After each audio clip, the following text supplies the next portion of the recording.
Now to an update on the U.S. military strikes and alleged drug boat. Secretary of War Pete Hegseth says 4 more boats were taken out Monday. Reporter Connor Hansen takes a closer look at the area where it happened.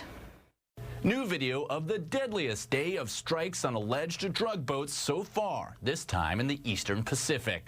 Pentagon Chief Pete Hegseth says deadly strikes took out 14 suspected narco-terrorists on 4 different boats, leaving 1 survivor who was rescued by Mexican authorities.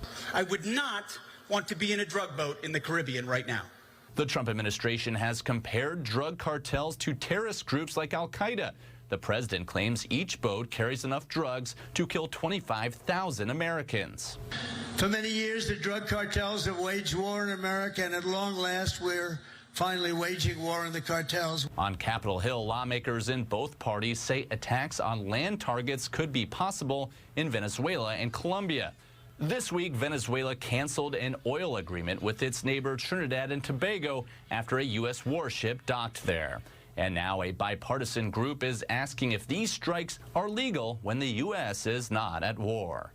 At this point, I would call them extrajudicial killings, and this is akin to what China does, to Iran does with drug dealers. They summarily execute people without presenting evidence to the public. They have a very hard time explaining to us. They tie themselves in knots trying to explain the legality of these strikes.